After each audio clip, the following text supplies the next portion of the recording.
Hey guys, welcome to another SDS review. This is our second one, and today we are taking a look at Plants vs. Zombies Garden Warfare. So let's just look back in the past a little bit and see where Plants vs. Zombies originated. It was originally in tower defense games in Plants vs. Zombies 1 and 2. Plants vs. Zombies 1 was released on a lot of things, and 2 was only released on iOS. It's a tower defense type strategy game where you lay plants down and they shoot at zombies, and you try to protect your house or your tower or whatever you want to call it. And that's pretty much the basis of Plants vs. Zombies. But in Garden Warfare, they throw all that away and they say, what can we do to change the formula up? And they decide to go for a third-person shooter, which in my opinion is a really cool idea. I like how they thought about what they were going to do with the Plants vs. Zombies series instead of making a third one.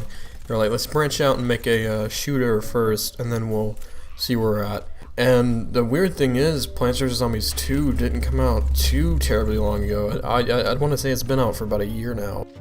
So, like I said before, it is a third-person shooter, which I feel is better than a first-person shooter in this case, because it gives the personality that Plants vs. Zombies knows too well. And it gives personality to the person you're playing as and to the world and everything. Especially since you can customize your plants and zombies and whatnot. So there is no single player campaign or anything of that matter, which is very excusable. Seeing the price tag, and when they're asking for it, it's only online. You can play with your friends. You can play with people online. You can only play locally if you buy the Xbox One version, not the Xbox 360 version, which I feel is kind of stupid. Because I bought the Xbox 360 version without knowing that, and I kind of got screwed there. So you can't play locally on the Xbox 360 version, just the Xbox One version, which in my opinion is kind of stupid, but I can get over it. You have a lot of different categories here of different versions of the game to play. First of all being Team Vanquish, which is pretty much team deathmatch. You go for a limited score, and whichever team makes it there first wins. Pretty standard team deathmatch in any other shooter ever. So that's good to do if you're like bored and you just want to shoot people. So Gardens and Graveyards is a mode where it really homes in on the origins of Plants vs. Zombies, because either the Plants vs. Zombies are going to be defending something, either a graveyard or a garden, and the other team will try to vanquish it pretty much, which I'm pretty sure is similar to Conquest and Rush from the Battlefield series. I'm not really fond of that, but I'm pretty sure that is the similar feeling you get from Gardens Graveyards.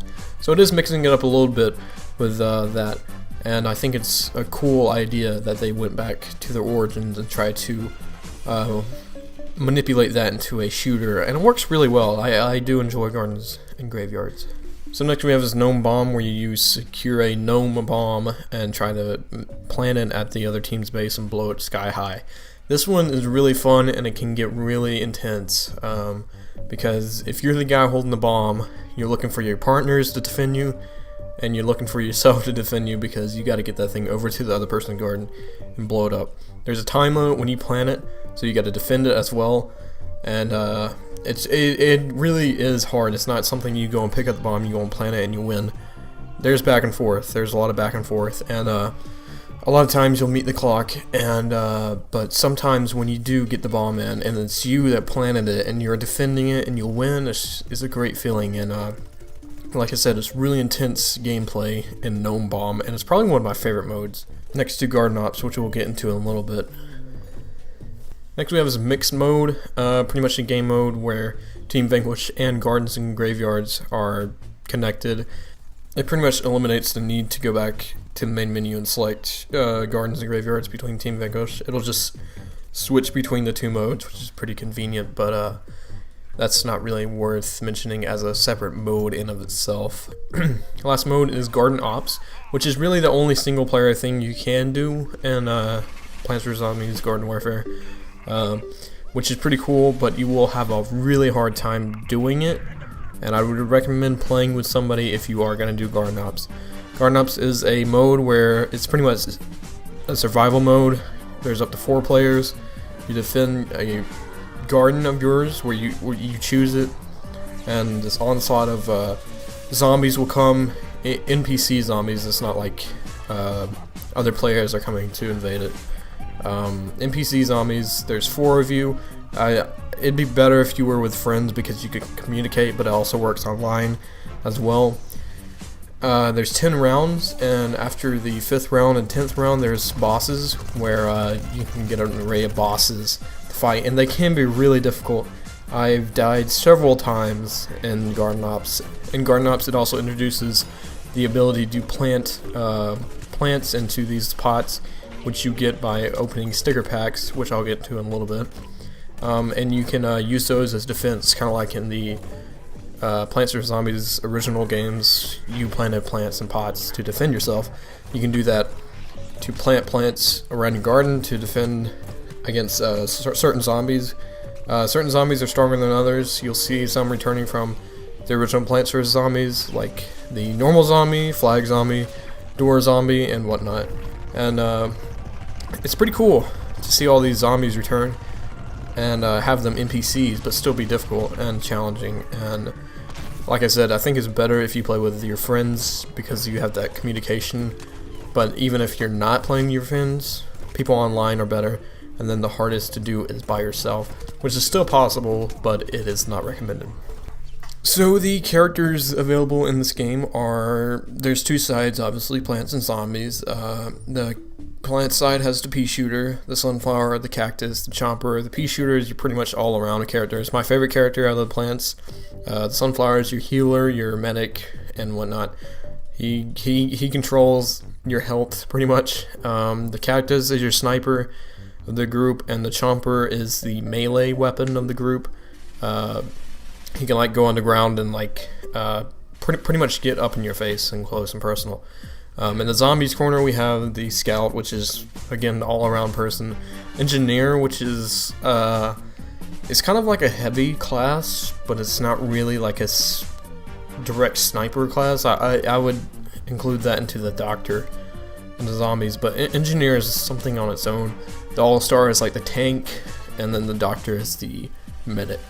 So pretty cool lineup we have here, and you get to unlock even more perks as you open card packs and whatnot, and you can mod your characters so they do different stuff. So you could have a flaming pea shooter and an ice pea shooter, just like in the games before. So I thought that was really cool how they added those in. So it's varied. Like the engineer has a different class. It's a painter instead of an engineer and a painter. So each one has like 4 or 5 different ones. So there's a lot here to see with the characters. So it is definitely not just 8 characters. It's a lot more than that.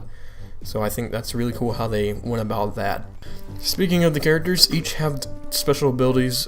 3 to be exact, I think, and each one pertains to their certain abilities, like I mentioned earlier. Like the pea shooter can run really fast, the cactus can lay down barriers and have a little drone, and stuff like that, which is pretty cool, and you can unlock those. As I mentioned before, there are card packs, which help you unlock an array of collectibles, like skins and decorations for your characters to wear and stuff. And it also unlocks the special type of zombies and plants that I was talking about earlier, like the flaming pea shooter and the painter. You unlock parts of the plants and zombies, and once you get enough, it'll complete it, and then you can play as it.